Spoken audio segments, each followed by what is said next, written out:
Hi, welcome back to the next installment, next video snippet from Z-fari, the zombie novel. Before we get to the third part of chapter 19,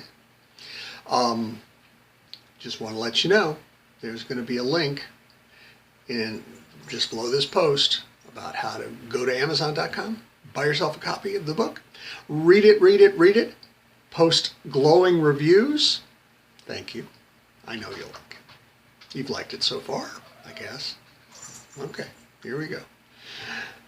While Dr. McDougall had been working on his plans, Allison Hay had taken her lunch break. She still couldn't eat. She could barely keep down a cup of herbal tea. She found herself on the edge of tears. What was she to do? She wallowed in despair. Without thinking about it, she glanced at her watch and realized that she had been gone from the lab for over 2 hours for her 1-hour lunch. Shit! She stood up and tossed the little paper cup of tea into a trash can as she made her way back to the elevator to the lab. When she reached the lab, Dr. McDougall was waiting for her, glaring and tapping his foot, arms crossed. She began before he interrupted her. Ms. Hayes, you're fired, he snapped. Fired? She asked, her heart sinking. Why? You included an expensive terahertz array in the experimental hardware without my permission. That put the entire project over budget and in jeopardy of cancellation. This sort of callous indifference to the harsh realities of experimentation and the economic constraints placed upon scientific inquiry cannot be tolerated. Clean out your desk and go, now. Allison Hayes lost whatever composure she had left. She began to cry and walked to her desk, opening the drawers for anything that was hers and worth taking with her. She grabbed a spiral notebook and was about to slip it into her purse when McDougall reached out and slapped it from her hand. You will not be stealing data from my experiments, madam, he said coldly. Take your personal items only. Get out. This was the last straw. She broke. It was too much, and she ran to the elevator and pushed the up button, then pushed it again and again. Why wouldn't it come to take her away from this hell? Finally, the doors opened. She threw herself into the metal car and slumped to the floor as the doors shut and took her up. Dr. McDougall grinned. After he had savored this sweet moment, he went to his phone and called an acquaintance in an Illinois prison. Death row inmates would make excellent subjects for the continued Phase 4 experimentation he would have to conduct to verify his results. They were doomed anyway. Better that they help science. Back on the roof of the post office in Peck, Kansas, Ritter set his team out for the afternoon sweep. BeBe took the net gun, and Dow, and Pedwar and Pump completed the quintet. They would sweep from the tree line just to the east of the ranch house at the end of North D Road, and move north with North D Road to their left and North C Road to their right, an area of approximately 300 feet by 1,000 feet. The 5 men walked south on North G Road until they came to the big field bordered on the south by a tree line. The field was littered with farm equipment, cars, and a variety of trucks, pickups, flatbeds, dump trucks, semis. The house in the northeast corner of the property was empty, although there were 3 human skeletons in the living room of the house. When BeBe looked closely, he saw small caliber bullet holes punched into the sides of 2 of the skulls and burns below the mandible of the 3rd skull. The right hand belonging to the body of the 3rd skull clutched a .22 pistol. A mother, father, and their child must have been trapped in the house by the undead and had chosen suicide rather than becoming zombies. The team moved slowly north, clearing 4 houses on the eastern North C Road side of their assigned area, all as empty as Jesus' tomb.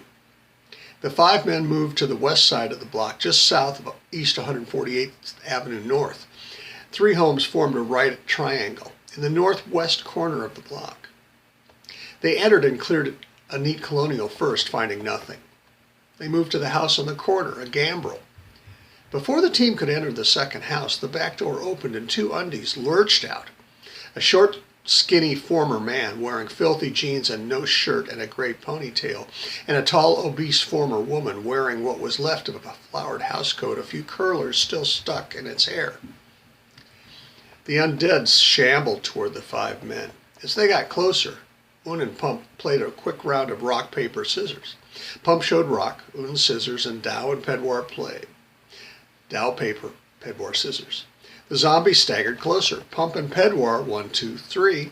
Both men showed rock again.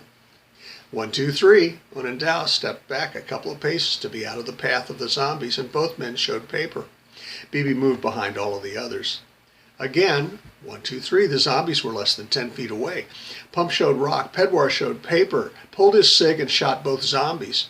They fell before him, a curler from the tall one's head bouncing off the ground and landing next to Pedwar's boot. High fives all around, and the 5 men turned to the last house. It was a little light blue Cape Cod. A brick fireplace in the middle of the building, 2 dormers on the 2nd floor.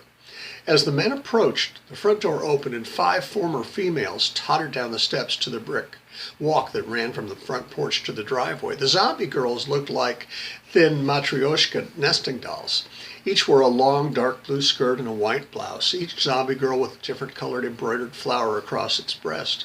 Even though their faces were ravaged by the wounds from the zombies that had taken their lives, they were obviously sisters, ranging in age when they had become undead from the late teens to preschool.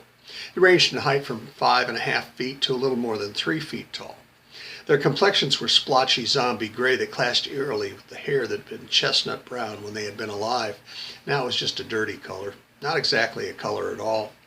As these undead sisters felt the lure of living flesh, their arms reached out in front of them, eager to touch the warmth of the living and tear and bite that warmth away. Un, Dow, Pedwar, and Pump stood relaxed and ready for the zombie girls. When the undead got about 15 feet away, the 4 men pulled their cigs from their holsters. BeBe was frozen. He could do nothing but watch. As the zombie girls shuffled to about 12 feet in front of the men, Un, Dow, Pedwar, and Pump raised their pistols, aiming at the undead heads. BeBe could do nothing. At 10 feet, the 4 men pressed their triggers, and 4 of the 5 undies fell almost as one and lay still. The last zombie girl, taking no notice of its sister's destruction, reached out for BeBe. The tips of its fingers touched BeBe's chest. The undead fingers felt like a bundle of sticks poking into him. BeBe finally reacted. It was too close for his pistol. He pulled his papa's big No. 1 Canadian belt knife from its sheath and jammed it into the zombie's ribs. His attack did nothing to stop the zombie girl from grabbing him and pulling him closer to her. He could hear her teeth snapping close to his ear. BeBe pulled his knife from the zombie girl's side and stepped back a couple of paces. It came at him again, and just as it got close enough for its fingers to grab BeBe's throat, BeBe thrust out with his knife, jamming it up under the zombie's chin and into its brain. The zombie girl crumbled and fell to the ground, almost wrenching BeBe's knife from his hand. BeBe was shaken by this hand-to-hand combat. His teammates laughed, taking it for granted that BeBe had intended to destroy the zombie girl by hand. "I knew you Cajun boys liked to dance," BeBe Pump told him, slapping him on the back.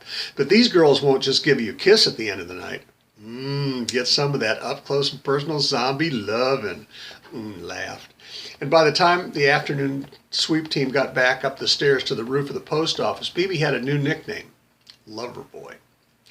Ritter debriefed the team and then handed out the evening's MREs. The morning team and the afternoon team, even though Pedwar and Pump had been out on both sweeps, bragged about their prowess and shared their observations about zombies they were hunting. This was serious business that could get any one of them killed or worse in a second, but eventually the talk changed.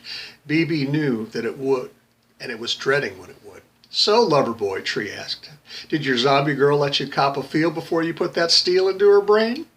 Pedwar laughed and took it further.